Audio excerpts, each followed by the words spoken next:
What is going on, Raptors Nation? It is Luca here back with a post-game recap. The Toronto Raptors lose to the Cleveland Cavaliers 105 to 102. And guys, that was a very, very frustrating loss by the Toronto Raptors because this game was right there for the taking. I actually felt good about the Raptors' chances going into this one. I felt really good about the Raptors' chances going into halftime. When the Raptors defense put on an absolute masterclass, they held Donovan Mitchell to just 2 points. Raptors had a nice lead. And then from the third quarter and on, this was just a disaster for Toronto. We're going to talk about it. Before we do just that, guys, please do me a solid. Hit a like on the video. It helps at a ton. And please subscribe to the channel for more Raptors content just like this. So, yeah, the Raptors, they actually got off to a good start in this one, winning the first quarter. They won the second quarter, only holding the Cavaliers to 17. They went on a 15-0 run in that first half. But then the third quarter happened, and Max Strus happened. Seriously, the Raptors had no answer for Max Strus. I mean, if I were to tell you one player on the Cavaliers was going to go off and explode for 20 points in a quarter, you would have probably guessed, I would have probably guessed that it was going to be either Donovan Mitchell or Darius Garland. No, Max Strus, ladies and gentlemen, 20 points in the third quarter, matching the entire Raptors output in the third quarter. Raptors only had 20 points in that third quarter. Max Strus had 20 of his own. Cleveland had 32. I mean, he absolutely went off, and that's what gave Cleveland life. And then in the fourth quarter, Cleveland getting some great minutes from Tristan Thompson. I mean, Tristan Thompson, he looked like 2016 Tristan Thompson out there from off the bench. He was huge on the glass, 4 offensive rebounds, especially early in that fourth quarter.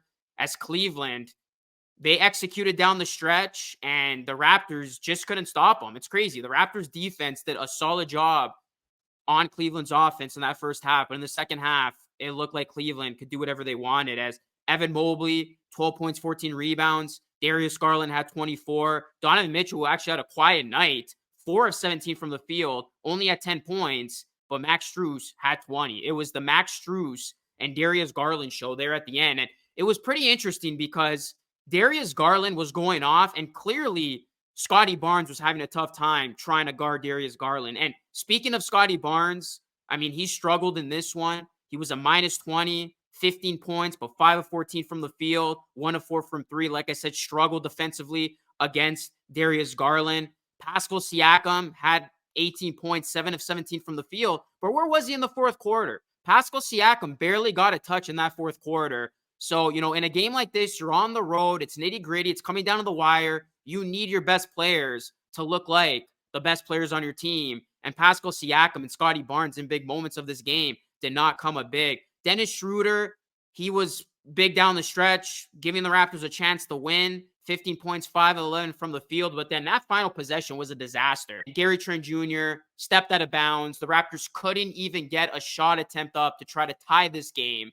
And the Cavaliers win by 3. But guys, the biggest difference in this one, and I saved it for last because I want to put a huge emphasis on this, and the Raptors better practice some damn free throws before they get on the plane to go to Brooklyn. Free throws, free throws, free throws.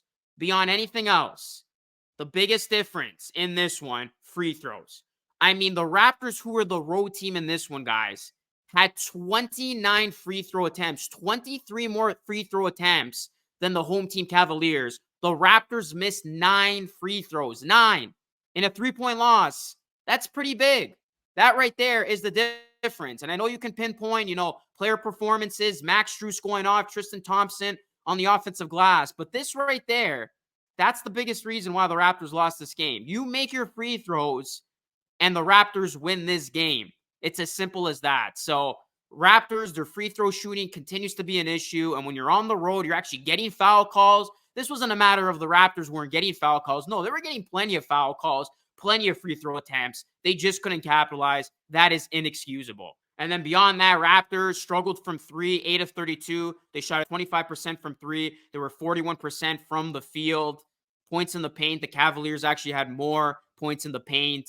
Both teams' largest lead was 12, and total turnovers, Cavaliers were actually +2 in that regard. And the Raptors, I mean, they did a great job all season of sharing the basketball, and they were actually out-assisted in this one by 12. Raptors with only 17 assists, Cleveland with 29. So the Cleveland Cavaliers, you got to give them credit. This was a team that they looked wounded. They lost 2 games in a row. They were coming off a pretty demoralizing loss against the Lakers on the second night of a back-to-back here at home.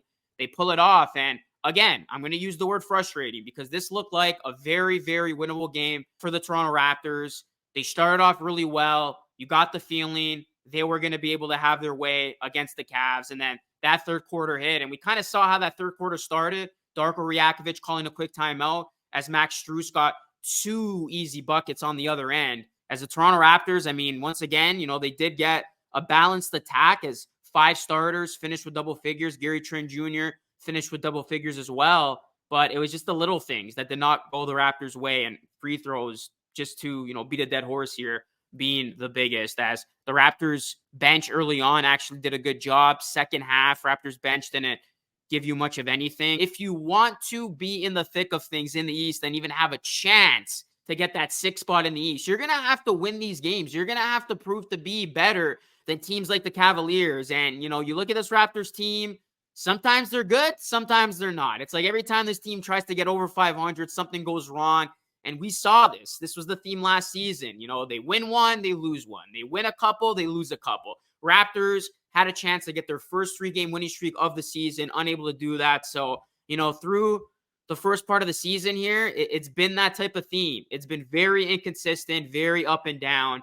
And this game is just very, very tough to swallow because this should have been a Raptors win if they played their cards right, if they executed better, if they made their free throws. And I thought, the adjustments that needed to be made in that second half weren't. And like I said, the Raptors' best players did not look the part when they needed to. Scotty Barnes did not look like the usual Scotty Barnes. I thought he forced a couple things offensively. He looked gassed there as well. And Siakam, like I said, he barely had a touch in that closing quarter. So you cannot have that by, your team's go-to guys in a pivotal game like this. And this was a very important early season game for the Toronto Raptors. So Raptors lose. They're 8-9. They fall to 3-5 on the road, and they will stay on the road as they will take on the Brooklyn Nets on Tuesday. It will be the final in-season tournament game for the Raptors. It's a nothing game for the Raptors as they've already been eliminated from the in-season tournament, but the Brooklyn Nets are still alive. So expect the Nets to be their best. That is going to be another tough task for the Raptors and the Nets coming off of a win against the Chicago Bulls. So the Raptors, it's not going to get any easier. You're coming off this tough loss. You got to go play Brooklyn in their house. And then you got Phoenix, who's been on fire on Wednesday. So Raptors, let's see how they perform for the rest of the week. But what was your reaction to this, Raptors Nation?